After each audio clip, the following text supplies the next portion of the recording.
एक बुजुर्ग औरत मर गई। यमराज लेने आए। औरत ने यमराज से पूछा, आप मुझे स्वर्ग ले जाएंगे या नर्क? यमराज बोले, दोनों में से कहीं नहीं। तुमने इस जन्म में बहुत ही अच्छे कर्म किए हैं, इसलिए मैं तुम्हें सीधे प्रभु के धाम ले जा रहा हूं। बुजुर्ग औरत खुश हो गई, बोली, धन्यवाद, पर मेरी आपसे एक विनती है। मैंने यहाँ धरती पर सबसे स्वर्ग नर्क के बारे में बहुत सुना है। मैं एक बार इन दोनों जगहों को देखना चाहती हूँ। यमराज बोले, तुम्हारे कर्म अच्छे हैं, इसलिए मैं तुम्हारी ये इच्छा पूरी करता हूँ। चलो हम स्वर्ग और नर्क के रास्ते से होते हुए प्रभु के धाम चलेंगे। दोनों चल पड़े। सबसे पहले नर्क आया। नर्क में बुजुर्ग औरत ने जोर जोर से लोगों की रोने की आवाज सुनी। वहां नर्क में सभी लोग दुबले पतले और बीमार दिखाई दे रहे थे। औरत ने एक आदमी से पूछा, यहाँ आप सब लोगों की ऐसी हालत क्यों है? आदमी बोला, तो और कैसी हालत होगी? मरने के बाद जब से यहाँ आए हैं हमने एक दिन भी खाना नहीं खाया। भूख से हमारी आत्माएं तड़प रही है। बुजुर्ग औरत की नजर एक विशाल पतीले पर पड़ी, जो कि लोगों के कद से करीब 100 फीट ऊंचा होगा। उस पतीले के ऊपर एक विशाल चम्मच लटका हुआ था। पतीले में से बहुत ही शानदार खुशबू आ रही थी। बुजुर्ग औरत ने उस आदमी से पूछा, इस पतीले में क्या है? आदमी मायूस होकर बोला, यह पतीला बहुत ही स्वादिष्ट खीर से हर समय भरा रहता है। बुजुर्ग औरत ने हैरानी से पूछा, इसमें खीर है तो आप लोग पेट भर के ये खीर खाते क्यों नहीं?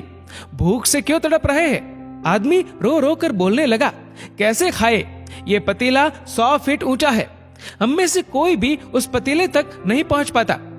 बुजुर्ग औरत को उन पर तरस आ गया। सोचने लगी, बेचारे खीर का पतीला होते हुए भी भूख से बेहाल है। शायद ईश्वर ने इन्हें यही दंड दिया होगा। अब यमराज बुजुर्ग औरत से बोले, चलो हमें देर हो रही है। दोनों चल पड़े। कुछ दूर चलने पर स्वर्ग आया। वहां पर बुजुर्ग औरत को सबकी हंसने व खिलखिलाने की आवाजें सुनाई दी। सब लोग बहुत खुश दिखाई दे रहे थे। उनको खुश देखकर बुजुर्ग औरत भी बहुत खुश हो गई।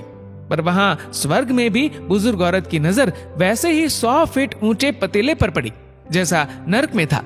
उसके ऊपर भी वैसा ही चम्मच लटका हुआ था। बुजुर्ग औरत ने वहां लोगों से पूछा, इस पतीले में क्या है? स्वर्ग के लोग बोले कि इसमें बहुत टेस्टी खीर है। बुजुर्ग औरत हैरान हो गई। उनसे बोली, पर यह पतीला तो 100 फीट ऊंचा है। आप लोग तो इस तक पहुंच ही नहीं पाते होंगे।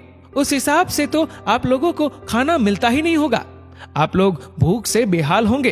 पर मुझे तो आप सभी इतने खुश लग रहे हो, ऐसे कैसे? उनमें से एक व्यक्ति बोला, हम सब लोग तो इस पतीले में से पेट भर के खीर खाते हैं। औरत बोली, पर कैसे? पतीला तो बहुत ऊंचा है।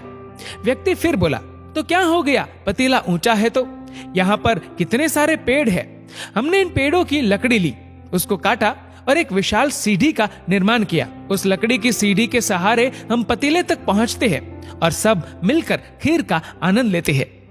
बुजुर्ग औरत यमराज की तरफ देखने लगी। यमराज मुस्कुराए और बोले, ईश्वर ने स्वर्ग और नर्क मनुष्यों के हाथ में ही सौंप रखा है। चाहे तो अपने लिए नर्क बना ले, चाहे तो अपने लिए स्वर्ग। ईश्वर ने सबको एक समान हालातों में डाला है। उसके लिए उसके सभी बच्चे एक समान है। वो किसी से भेदभाव नहीं करता। वहां नर्क में भी पेड़ पौधे सब थे, पर वो लोग खुद ही आलसी है। उन्हें खीर हाथ में चाहिए। वो कोई कर्म नहीं करना चाहते, कोई मेहनत नहीं करना चाहते, इसलिए भूख से बेहाल है। क्योंकि यही तो ईश्वर की बनाई इस दुनिया का नियम है। जो कर्म करेगा, मेहनत करेगा, उसी को मीठा फल खाने को मिलेगा। स्वर्ग के सपने छोड़ दो, नर्क का डर छोड़ दो। बस आपकी वजह से किसी का दिल ना दुखे, इतना सोचो। बाकी सब कुदरत पर छोड़ दो। दोस्तों, इस वीडियो को लेकर आपकी क्या राय है, नीचे कमेंट करके जरूर बताएगा। और अगर आपको वीडियो अच्छा लगा हो तो इस वीडियो को लाइक करेगा, शेयर करेगा ज्यादा से ज्यादा लोगों तक। और ऐसे ही और भी इंस्पिरेशनल वीडियोस के लिए सब्सक्राइब करें हमारे यूट्यूब चैनल को और फेसबुक पर फॉलो करें हमारे पेज को। धन्यवाद।